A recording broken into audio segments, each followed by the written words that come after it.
to those of you who are joining us for this Santa Fe Distinguished Lecture Series. And today we are remembering and honoring Israel Independence Day with this special program. It's my pleasure to introduce Dr. Bonnie Ellinger, who is on the program committee of the Santa Fe Distinguished Lecture Series. And Bonnie will do the introductions. Good morning, Bonnie. Good morning. Thank you, Ron, and good morning, Nicholas. Welcome. This is an important time for us to be together. Yom HaZikaron, beginning right now on Israel time, is the official Memorial Day for the country's fallen soldiers and the victims of terrorism. It is an especially solemn time marked by ceremonies and moments of silence across the country.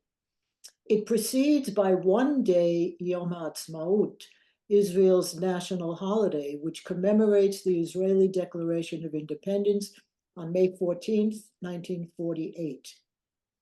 The transition from somber mood one day to joyous celebration the next is always a difficult adjustment, with this year expected to be exceptionally sober following the massacre of October 7th and the ongoing war.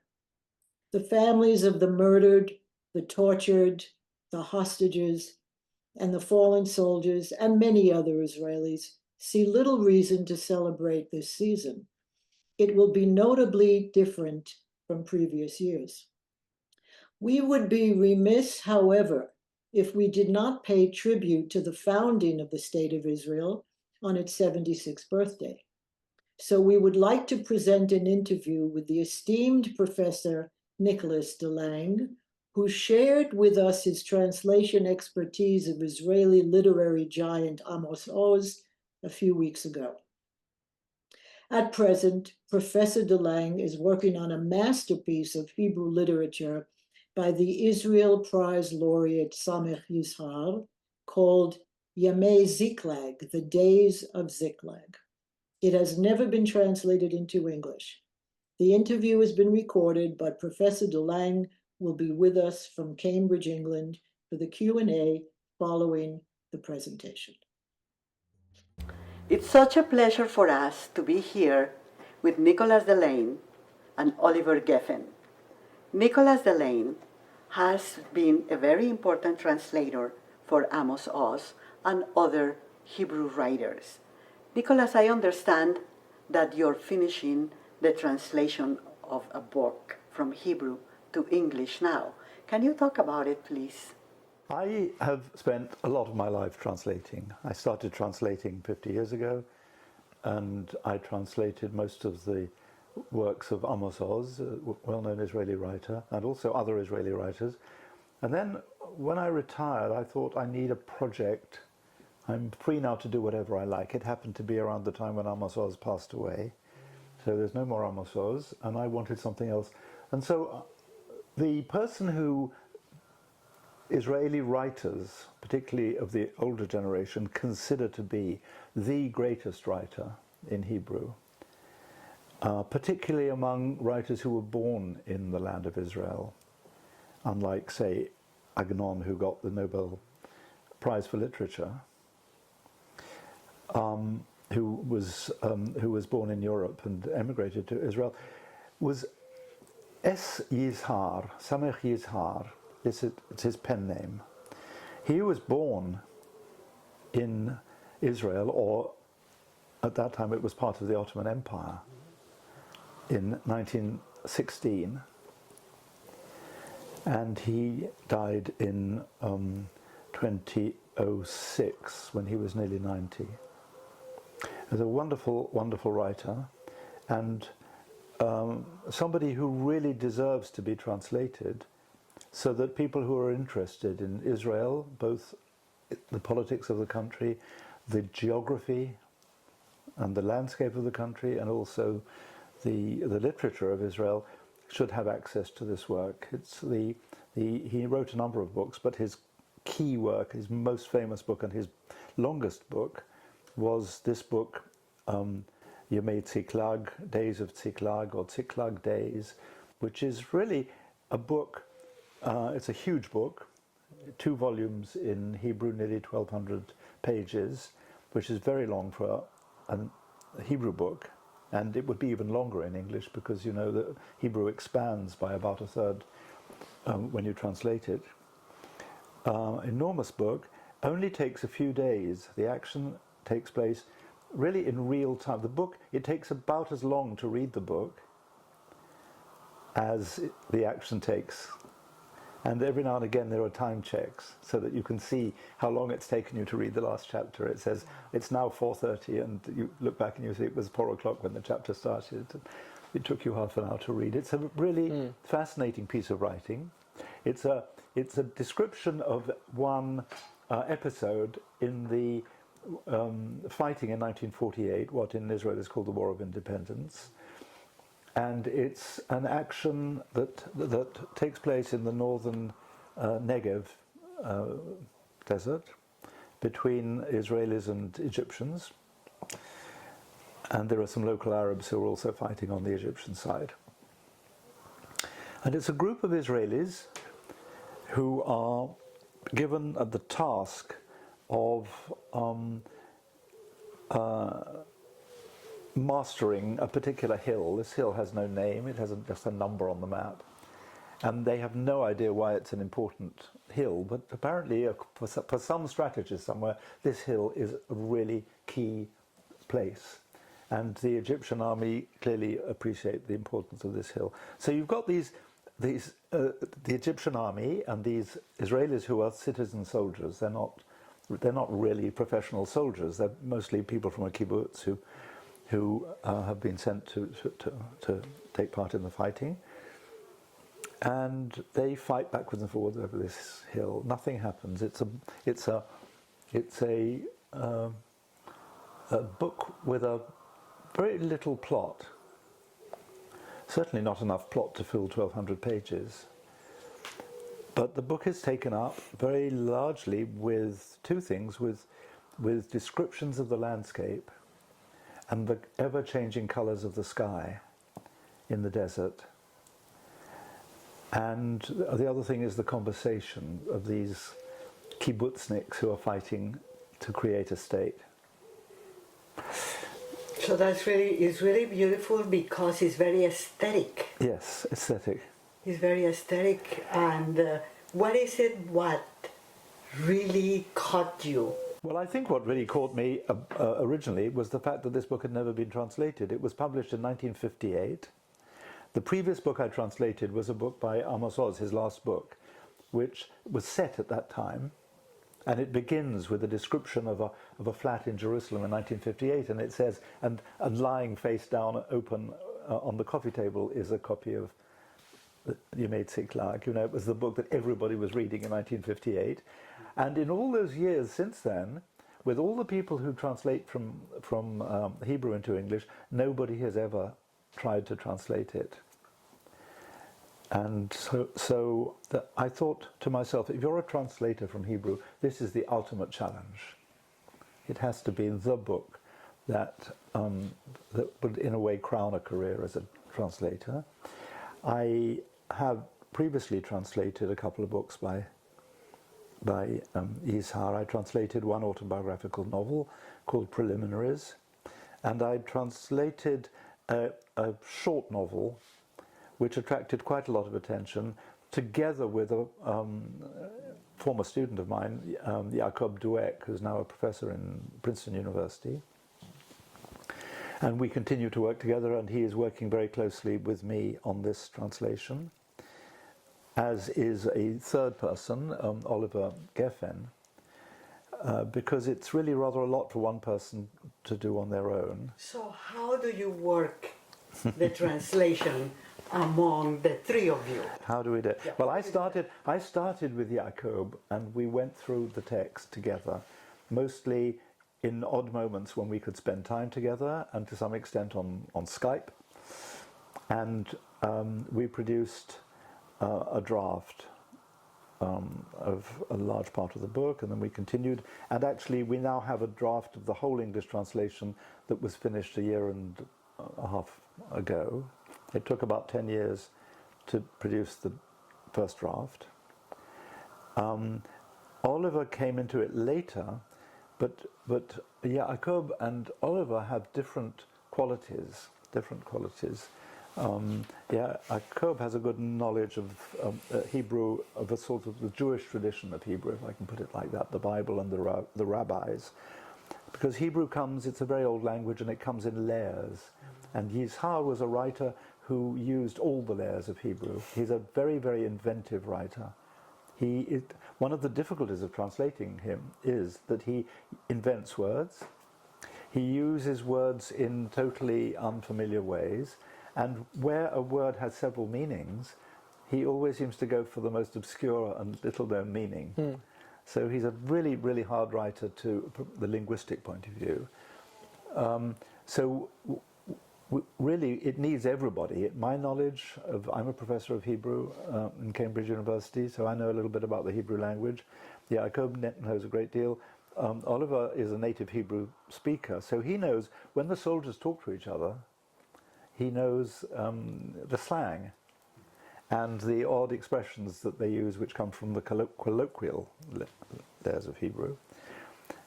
He's also fortunate in having a family member who was around at that time in the 1940s and who can help with some of these expressions which have fallen out of use. So we are a sort of team. At the moment we work mostly on.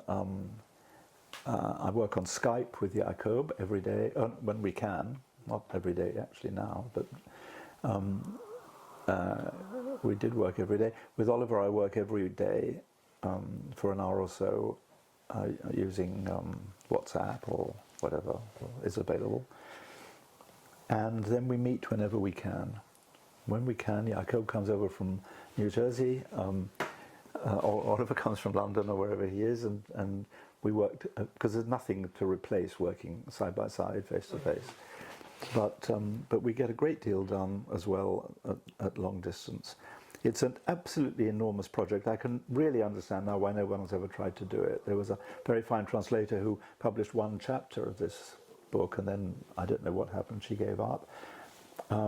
It is, of course, there's a serious funding problem, because from a publisher's point of view, they can't afford to charge more in a bookshop for a translated book than they would for a book written in English. So they have to find the money to pay the translators.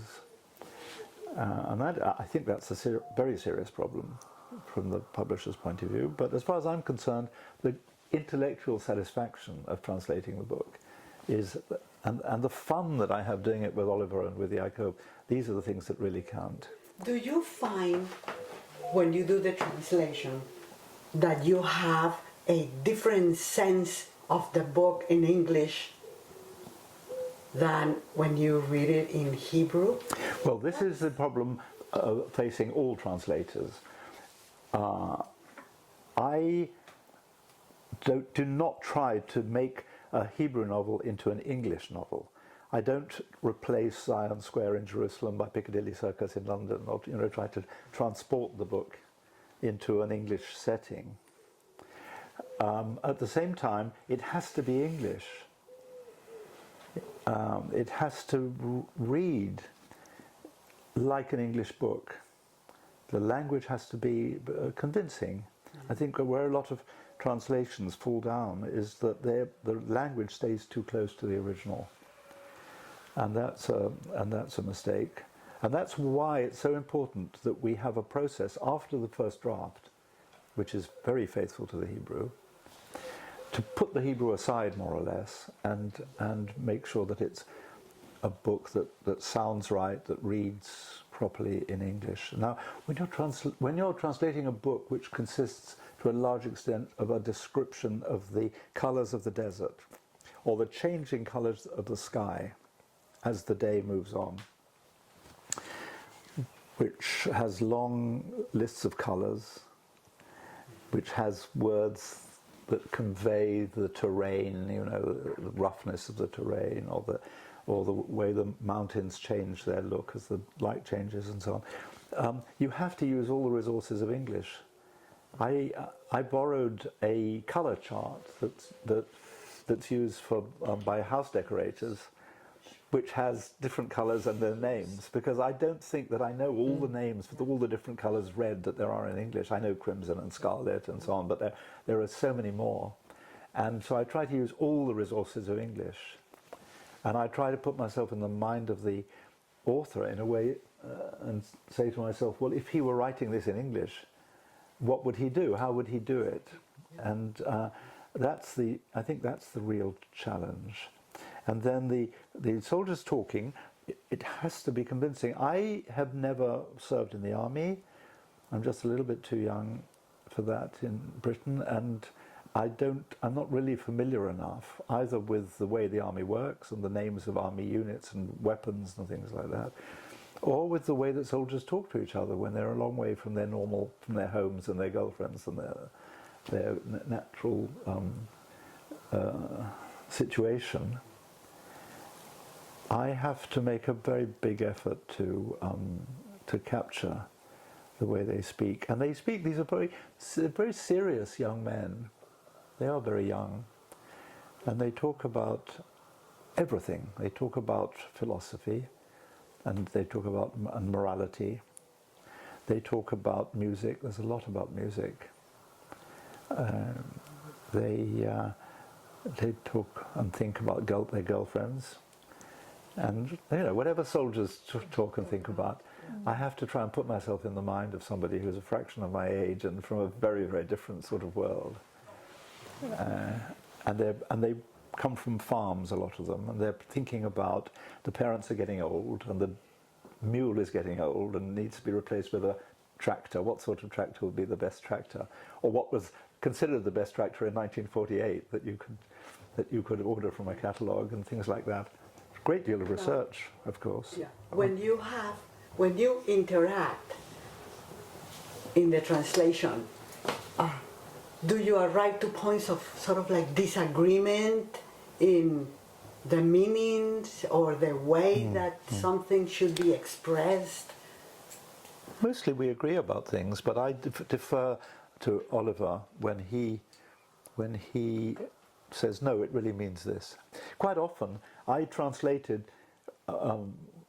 words from the Hebrew that I know, and then Oliver will say, well, no, in spoken Hebrew this means something completely different. And then there's no disagreement. I just accept whatever he says because he's closer to the source. So I think there's two kind of answers to that. I mean, first of all, it's true that my great aunt, who's not so young anymore, grew up kind of in a similar period as Yizhar and spoke Hebrew natively like he did. And that's why I have a certain sensitivity to their particular turns of phrases, how they spoke about the war and all these things. So I sometimes pick up on things in the translation that are just, things that I've heard at home. And then sometimes that's where we do reviews. But some of the, I guess where we sometimes have not exactly disagreements, but where there is gaps is in the way that he uses language. It's not always possible to bring that to English, and you often have to decide what is the most important element of the Hebrew that he's trying to convey that you have to keep in the English. And then Nicholas often, I think this is one of your approaches, when, for example, if there's an alliteration that we can't bring into the English in that particular place, you perhaps bring it in a different place in the same paragraph. Yeah. So you kind of you maintain it. Yes, the sound of the language is very important in this book. We read aloud. At the moment I'm reading aloud in English to Oliver, and he follows in the Hebrew, but Yaakov reads in English to me, and I follow in the Hebrew, so that we get the sound, but also check that we haven't lost accuracy and that we've kept all of as much as we can of the meaning. We can't necessarily keep all of it because Yizhar uses words which have two meanings in both meanings quite often, which is very frustrating because then if we can't find an English, sometimes we can find an English word that conveys both of the meanings. And that's very exciting and a little moment of triumph. But more often we have to sacrifice something. And it's a constant negotiation. But Well, the thing is that a translator really is a writer. a translator is a writer. He's a writer. He's a writer. Yeah. I was once, well, I was the chairman of the Translators Association, which is the professional body of translators in Britain. And I thought, to get the committee all working together, I would set them a little task, which is to define, in as few words as possible, what is a translator. And everybody came up with their view of the translator. And they said, what about you? What do you think? So that was a challenge. And I said, I think a translator is a reader who is also a writer. Because a writer gets inspiration from their imagination, from their experience, from all sorts of places. The translator has the same role as the writer, but the inspiration comes from the written text. And that's the key difference. But the process of writing is the same. And I find it very strange that people don't go to a bookshop and say, I'd like a book by such and such a translator. Because it's the words, every single word that they read on the page was put there by the translator. Yeah, sure. It's only the story, Yes. or the mood, or certain descriptions of landscape and so on that come from the author. The words all come from the translator. And at another time, I was asked to give a talk about translation in the United States, in Cincinnati, Ohio, and I had to think very hard. What is translation? Is it like, for example, the perfect butler? You know, the perfect butler is somebody who, the moment you notice them, they failed in their job. They should sort of glide into the room and fill your glass at the right moment. But you shouldn't really notice them. Is that what the translator's like? Or should the translator have more of a presence and be more to the fore? Is the translator like a tour guide, a travel guide, someone who's presenting a country that you don't know to you and explaining all the institutions and things? What is the kibbutz and what is Galilee and things like that? I came up with this idea, which I think covers a lot of the bases. A translator is like a performing musician. Now, because you can have 5 different translations into English of War and Peace by Tolstoy, and they're all different. But you can't say that one of them is wrong and one of them is right. They're just different translators have their own way of interpreting Tolstoy's words. And you can actually, in the case of the performing musicians, you can certainly go to a record shop and say, I want a record by Daniel Barenboim, not the composer, but just the interpreter. Why not? And I think translation should be more like that. And just as the performing musician has the words written down, that's to say the music written down, but not everybody can read it. People who can actually enjoy reading a musical score are relatively few. Similarly, the number of people in the world who can read a Hebrew novel are relatively few. They need somebody to interpret the thing. My role is like the performing musician, to take the words on the page and interpret them for the sake of a new audience. So that's why I ended up thinking that a translator is like a performing musician. I think that's an excellent definition, because it brings also the creativity and the force of the translator, because the translator has also a style.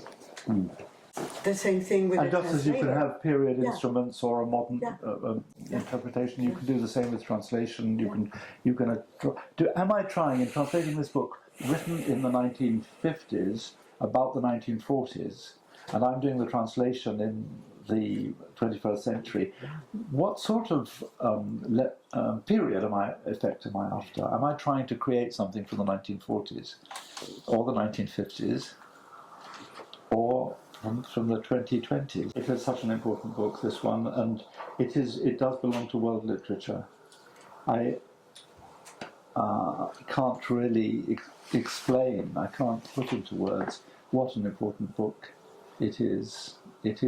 It it is a work of modernist literature, so it's in the same category as Virginia Woolf or James Joyce. It uses the way it uses language, and the way that it uses people's thoughts. There are long passages of, which simply, instead of giving the narrator's words or the character's words, portray the workings of their minds, which are often incoherent, often very surprising. Sometimes the language is very obscure, because that's the way our minds work. We don't necessarily think in whole sentences. Yeah.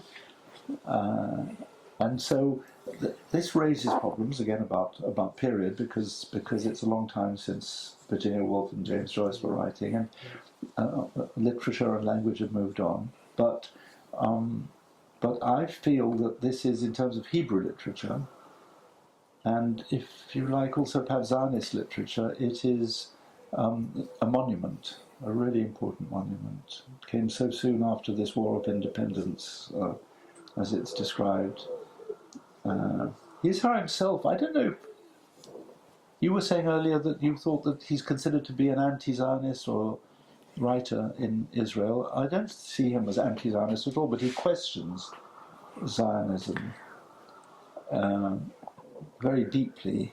His real allegiance, I think, is to the land of Israel, and that's why there's so much about the descriptions of the land. And to Hebrew. Yes, and to the Hebrew language, even more than to any political ideas. Though he was a member of the Israeli parliament for several years. Yeah.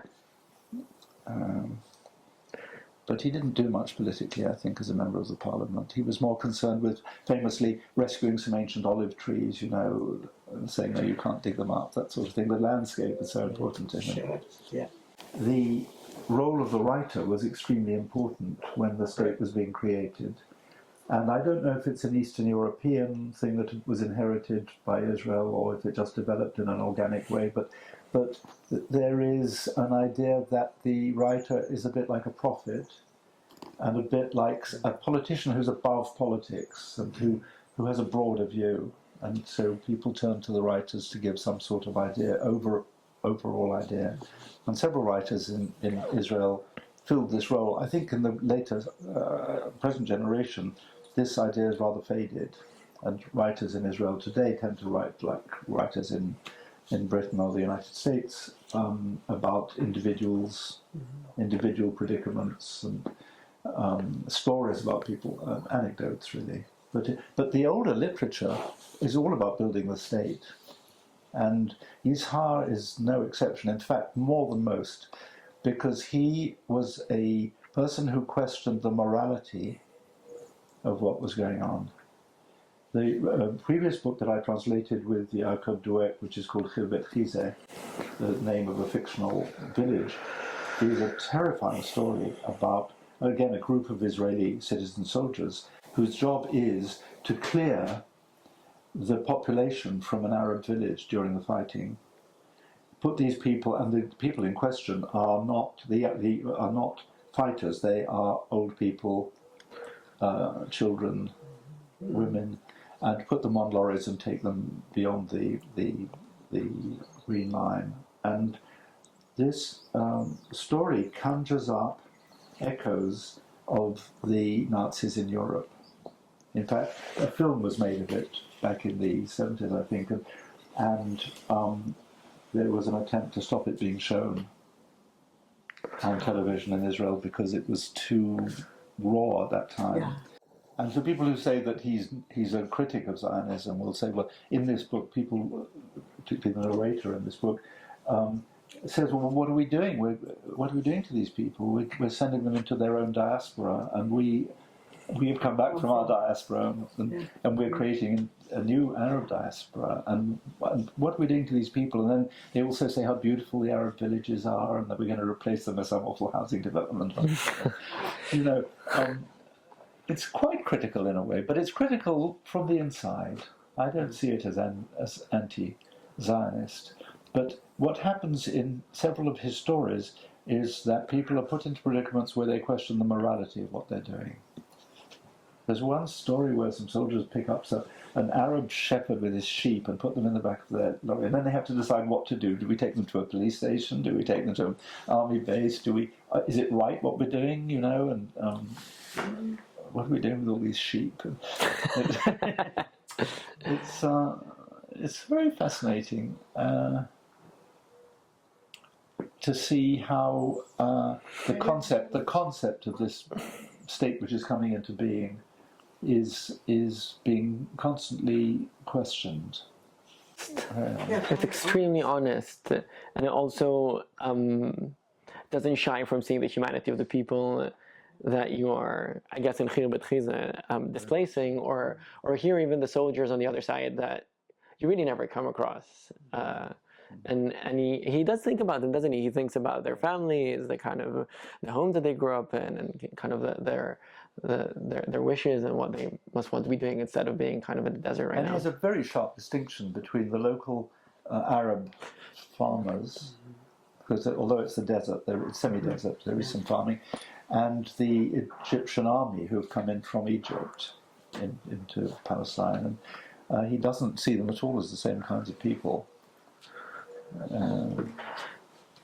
Which I think is unusual in Israel. There's a tendency to lump all Arabs together.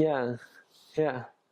It is definitely a kind of nuance. It doesn't lend itself to a good versus evil scenario, which I think sometimes in foundational stories of states is very, very attractive, even though it may not be the case.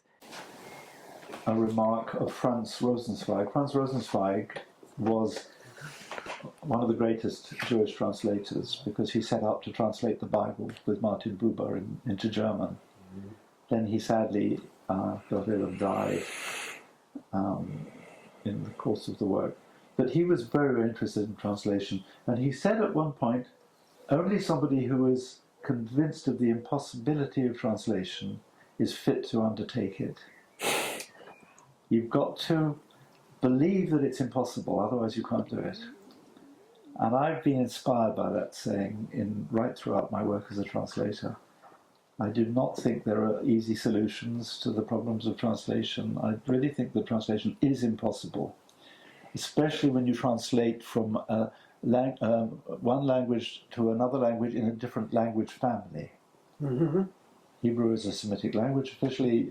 English is an Indo-European language, which means that the Indo-European language has the verbs have their time written into them, their tenses. There are all sorts of things which you just don't have in Hebrew, which exist in English and vice versa. And so translating is something that's really impossible. I can think of very few sentences that I've translated which have just gone naturally from one language into the other. You really have to sort of sweat over every word. It is incredibly interesting, because for me it was an opportunity to learn about my own native language. And one of the most amazing things that I've kind of realized is that Hebrew has a much weaker distinction between the past and the present than English does. Yeah, so we are much more comfortable going backwards and forwards between past and present. I guess on some level they're much closer. Whereas in English, you really can't do that, and that's something that Nicholas... At the moment, a large part of it is for me checking that in the course of a paragraph, it's either in the present or in the past. It could be either, but it can't flip backwards and forwards in the course of a single paragraph. Whereas in Hebrew, you can. Do you think that affects the culture? The fact that there is not a great deal of distinction between the past and the present? I think it's absolutely crucial, and especially so in the Bible. In the Bible, this is much more marked. So if you take a famous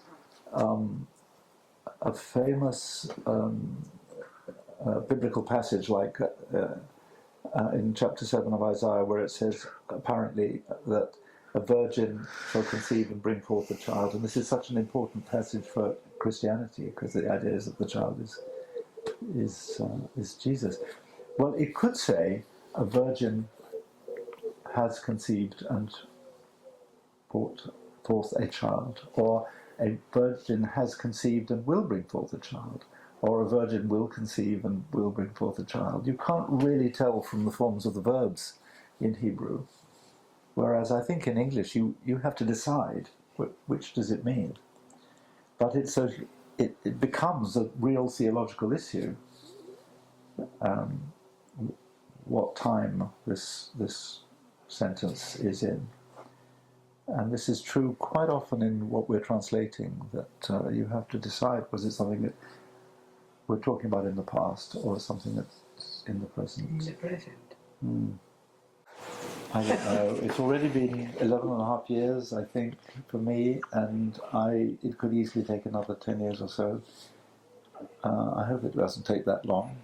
We are basically at the moment, taking this draft to pieces and redoing it, which is almost like starting again. I mean, there is something to work on.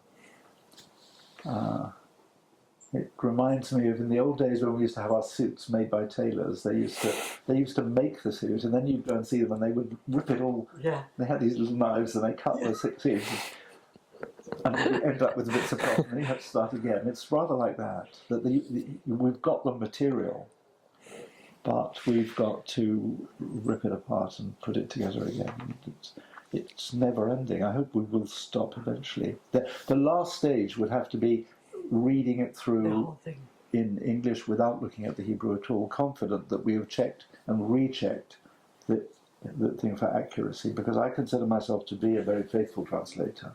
But fidelity doesn't necessarily mean that you have to have the exact dictionary, the definition of each word. Sometimes you have to be more faithful to the whole paragraph, or the mood, or the certain general aspects. You can't. That's why I don't believe that artificial intelligence will ever replace literary translators, because there is something about the human mind that finds the equivalence between moods. Sometimes the sounds of the words. I'm sure you can train a machine to take account of a lot of these things, but there's something, I think, which is essentially in the human mind and in the human ear as well, and the relationship between the ear and the mind. Certain sounds. S.Yizhar is a writer who was, Oliver mentioned, a writer who uses sound a lot and uses alliteration and assonance and these devices which bring out the sounds of the words in a sentence. And it happens that certain sounds, a sibilant, hissing sort of sound, gives you a certain atmosphere, and a word with lots of L's and M's will have a completely different sort of atmosphere. And if you are not attentive to that, then you're going to change unwittingly, because you're more interested in the meaning of the words. You're going to change the sounds. And we also use rhyme quite a lot. There are words in English. I haven't prepared a list of them, unfortunately. I can't give you examples, but there are groups of words which have rather similar sounds and rather similar meanings, but are slightly different. And you can think of words like, I don't know, slash and splash and smash. They're very, very similar, but they're all slightly different. And when you get them all in a row in a sentence, they have a very powerful effect. Music. Exactly. Music. Yes. A performing musician. You consider sound in the translation? All the time. It's very, very important to me. It always has been. I have a feeling that the part of the success of my translations of Amos Oz, for example, and they have been successful, is to do with that. The first novel that I translated was called My Michael by Amos Oz, and it's a story of a woman with a literary background who is in a really rather boring marriage. And so part of the book is very, very plain narration, very, very plain, and part of it is her fantasy world based on adventure stories she read as a child and so on. And it's very, very highly coloured prose.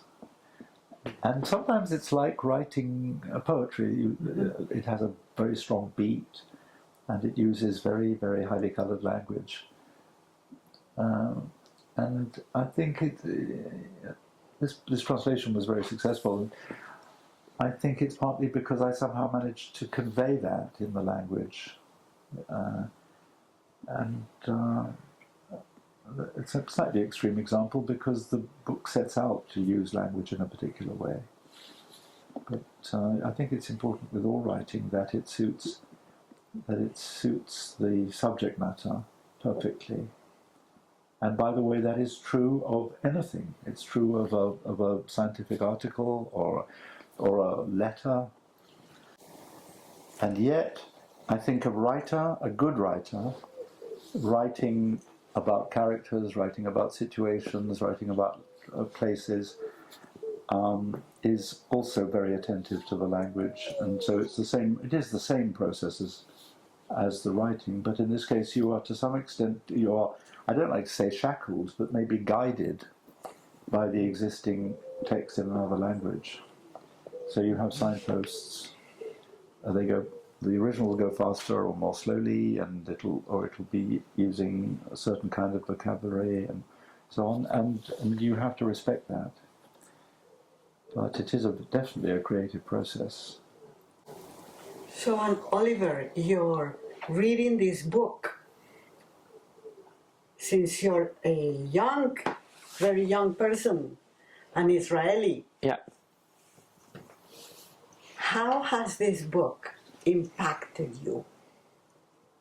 I think on some level it has been life-changing because it made me realize, I guess on a shallow level, that Hebrew is vastly richer than I knew it to be. And I also think slightly to a question that you asked previously about S.Yizhar's contribution to current Israelis. I think the book itself is an incredible reservoir of Hebrew for us to use, and it shows us how to use it. And often when we come across a word that we're not familiar with, that is extremely rare, and we go to the dictionary points back to S.Yizhar to that very line as the reference that it uses for the interpretation. So it is amazing because it does take a lot of words, in addition to the word that it completely invents, and just deploys them into the 20th century, or I guess the 21st century, and it's an incredible gift. I mean, we can always look back at it and get inspired and see how we can expand our own use of language through it. It is curious that the Zionist movement wasn't convinced at the beginning of the importance of Hebrew. And there was quite a big debate about, for example, what would be the language of instructions in Zionist schools. I think it was in 1903 they decided it would be Hebrew, but it could have been another language. If they'd chosen Yiddish, for example, it would have German. German, it would have been a very different country. But choosing Hebrew has kept up this cultural connection with generations of Jews in the past, which is very, very special, apart from the fact that it has reinvigorated the use of Hebrew in the diaspora, because the trend at that time was to use the local language for prayer in the synagogue and to read the Bible in translation. And having this reservoir of Hebrew language in Israel, I think, has made it much easier for people who wanted to keep up Hebrew in synagogues around the world. You could read some of it or something. In Hebrew? Why not? Oh dear. I could read something from the English. In this chapter 18, there's been a setback, and soldiers have had to abandon their outpost. And they've got wounded people. They've got one severely wounded person who's been carried in a blanket, held up by 6 of the other soldiers. And we've got someone else who is helping to carry, who is himself wounded. And they're very, very low because they've had to give up and run, and they've left part of an important piece of equipment behind. Yeah, tripod. A machine gun. And they're in the desert. And I think maybe, would you read it to try and get some of the poetry and so on of the Hebrew? הולכים והולכים, השישה בשמיכה, בני וצ'יבי, מצטדד מתנדנד שם עוזי, אבל כל זמן שמושך, ימשוך וילך. גם הזר שבשינויים נבלע מהר, הוא נמחק. הולכים בלי קץ. ואחר כך נשא ברזילה עיניו, והפתיעו את עיניו פתאום, עד עיכוב סדר הנשימה, השמיים האלה מלמעלה, מגב הרכס הקרוב ועד רום מרומים. שמיים אפורים ומאפירים. בלא גוון ובלא אורות, ובלא התלקחות עננים. ריקות בוהרת מאפירה, מקצה אל קצה, תכלת מאפירה, חדגונית אין קץ, תומם כחלקה אחת, מפליאה בסגיעותה. ורק על הרכס לפעת מערב, חגור חישוק רחב אחד של ורדיות מסגילה, סגול מאוד ורך מאוד, עם טבעות דקות ושקופות של גווני מעבר, צהבהבים וריקים, שעבדו אף הם בתוך הכיפה האדירה, מאופק אל אופק, אותה פשוטה ביותר, פשוטה ושוקטה עד אין עוד. Walking and walking. The six with the blanket, Benny and Chibi, Uzi swaying from side to side, but so long as he pulls and walks. Even the strangest of changes is quickly swallowed up and erased, walking without end. And then Barzillai lifted up his eyes, and his eyes were suddenly surprised, and he caught his breath.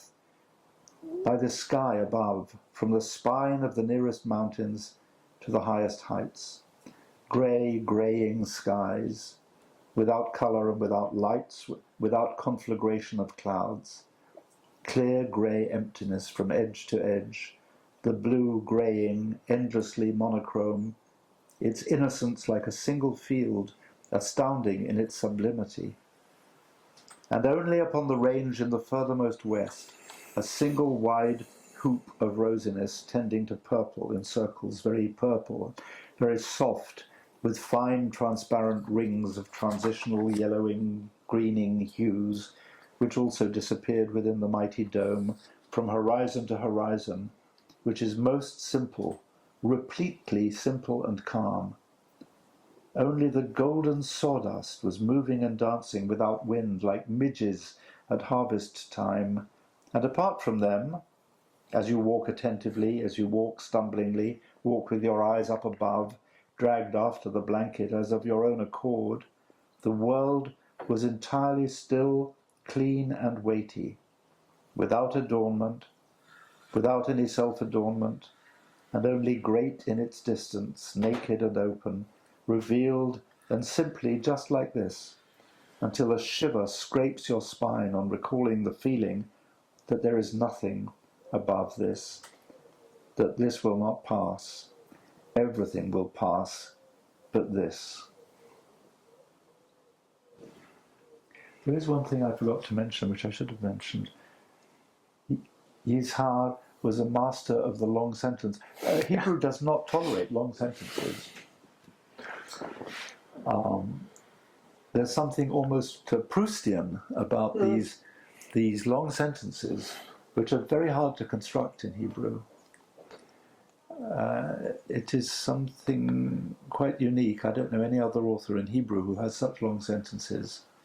And he uses these long sentences to very powerful effect with nested subordinate clauses, grammatically quite complex, and yet I think really effective. That's beautiful. Beautiful. Yeah. We're still working on it. It probably will be quite different, but it eventually sees the light of day. Beautiful. Yeah. It's still work in progress.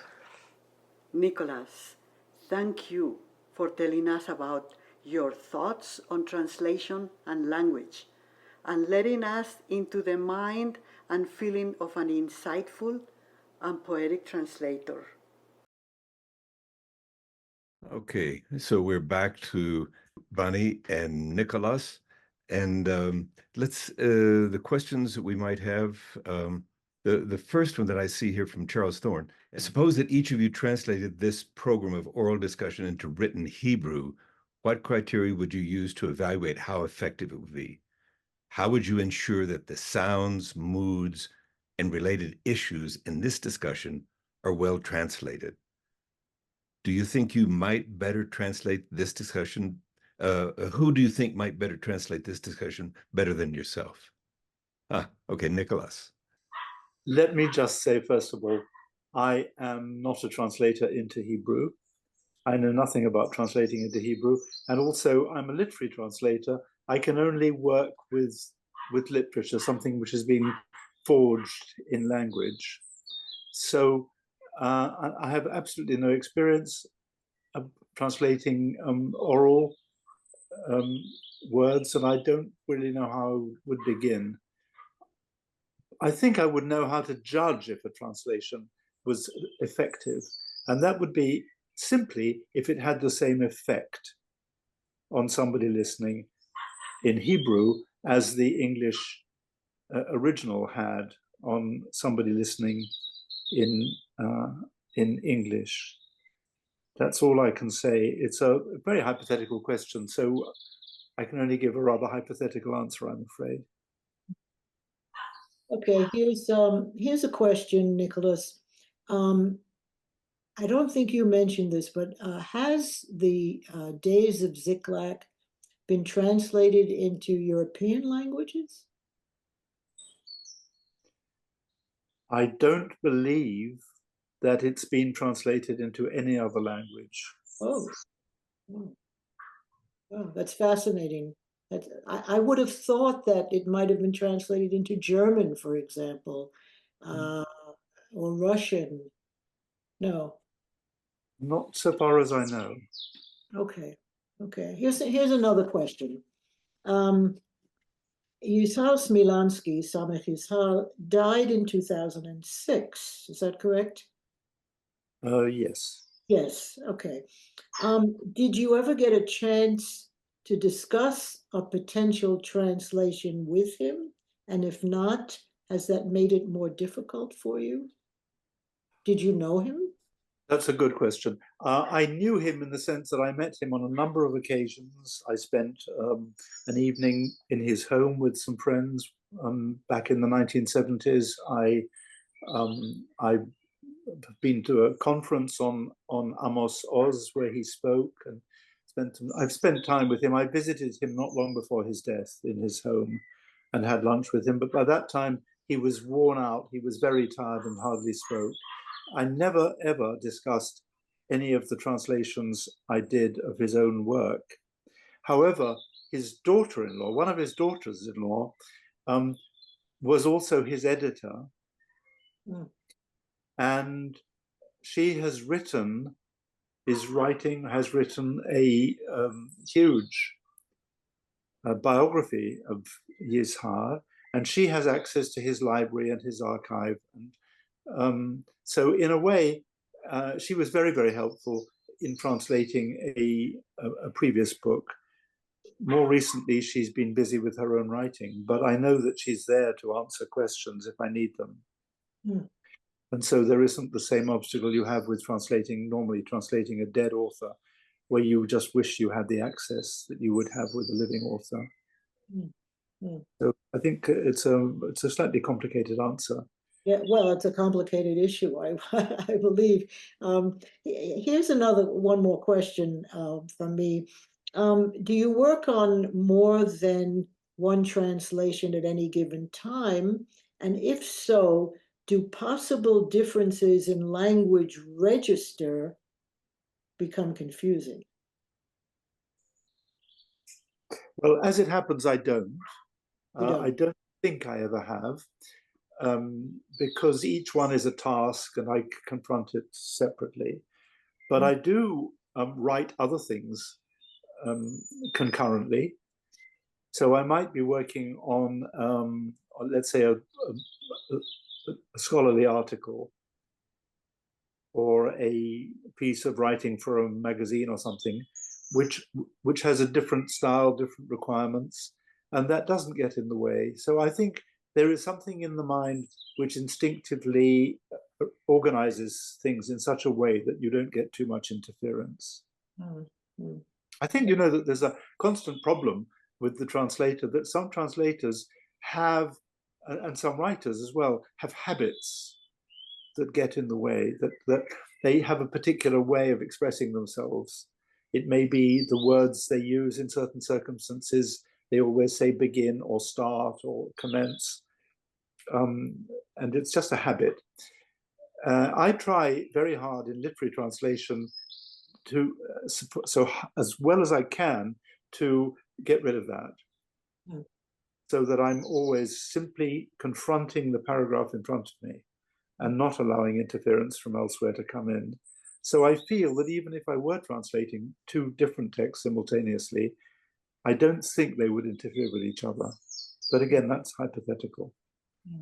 Okay, Ron, any questions? Yes, we have a couple of questions here. Josh Fruman asks, what is the next book in Hebrew that has not yet been translated that you would rate as important? Oh my goodness. It's a great question. It's a great question, but I am not familiar enough with what's been translated and what hasn't been translated. There are some very important writers, but I don't read translations myself, or hardly ever. So I don't know Yaakov Shabtai, for example, Yitzhak Orpaz.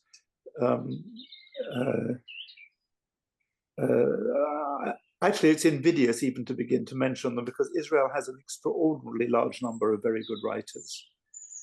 Considering what a little country it is, how small the reading public is, how short a time this literature has been written in, it is remarkable how many very good writers there are, and there are many who are waiting to be translated. But I can't say, and I certainly haven't got plans to do anything else after this. I shall be completely exhausted. Mm. In fact, I shall probably be long dead by the time it's finished. But that's hard to say, isn't it?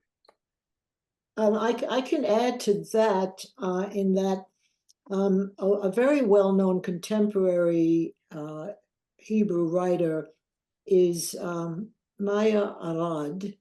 Do you know who she is? She lives, I believe, in California. She's been there for quite a few years, and I think there was a problem that there was some kind of a boycott on translating her books, something like that, is what I heard. However, her first book, and she's written a lot in Hebrew, her first book has just been translated into English. It's called The Hebrew Teacher.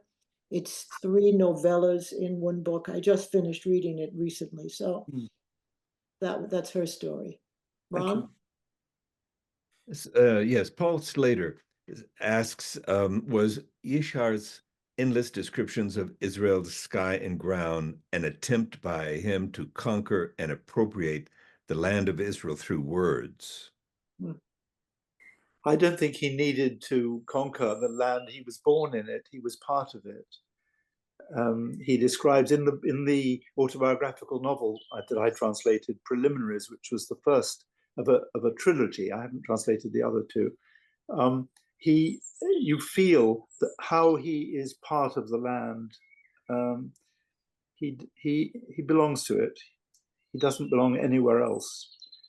And so when he looks at the land, he owns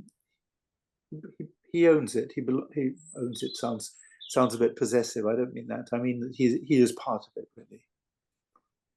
No, I saw an exhibition of very large paintings by the painter Turner once, where Turner does the same thing. I think across these huge canvases, you see the sky gradually getting darker or lighter and changing color as it does it, and going through all the colors that there are. And I think that this is just a certain fascination that can strike somebody who's very attuned to the sky. The fact that it's never the same for 2 moments. My mother at one time in her life painted flowers, and she would refuse to answer the telephone or answer a question while she was doing it, because she was saying that the flowers in a vase were changing while she was painting them. And I think I think that's what has really grasped him, the way that the colors that we see in nature are constantly changing. We have one last question from Paul Rodrigue, who asks about the nesting of the subordinate clauses to which you referred. And he's asking, how are you, essentially his question is, how are you managing that in English? Well, actually, English manages subordinate clauses much more easily than Hebrew. So it's not a great problem. But I am inspired. Paul Rodrigue knows very well that I am constantly inspired by Marcel Proust. And in reading Proust, I reread the Cherche from time to time, and I constantly think to myself, how would I translate that long sentence into English? And it's the same process, really. How it's a bit technical, but it's also instinctive. You have to think what works when you've got clauses inside other clauses, and the whole thing inside a long sentence. You have to balance in your mind what actually works before you've lost the reader's comprehension. And this does happen. I think it happens with Yizhar. It certainly happens with Proust, that in the end, the thing becomes incoherent and you've forgotten that at the end of the sentence, you've forgotten where you started. So I think that there is a sort of instinctive mechanism in your mind that helps you, that guides you through this process. But again, that's a good question. So Paul actually made the note that his question was more about how do you reproduce the rarity of that effect in English, the fact that it's so rare in Hebrew. I can't. This is one of the many things that get lost. Because it's more common in English than in Hebrew, I can't convey that. I simply can't. There are many things. I could make a long list of things which have to get lost in translation, because you cannot convey, not because it's difficult, but because it is literally impossible. I can't, for example, use a kind of sentence that doesn't exist in English, invent some kind of process. It wouldn't have much point. I think that I have to go along with the fact that English can manage these, English with this background to some extent in Latin, can manage these complicated sentences far more easily than Hebrew can. The last comment we have is from Gloria Abella Ballen, who did the interview with you. And she is saying that this is such an important work that you're making available for English speakers to be able to view, and that your conversation now helps people view from the inside what we need to understand about what's coming in this translation. No? Well, thank Gloria very much from me for making this whole subject available through the interview. I just wish that UNESCO or some good-hearted philanthropist would find the money to reward a translator for publishing the thing, because if all this work is finished and it can't get translated, then I think it'll be a waste. But I look forward to the time when this book is in every library. Thank you for being here. Nicholas, thank you for your fascinating insights into the art of translation. Thank you. Thank you for giving me the opportunity. And this is another Santa Fe Distinguished Lecture Series. And thank you very much for everyone who's been watching these programs.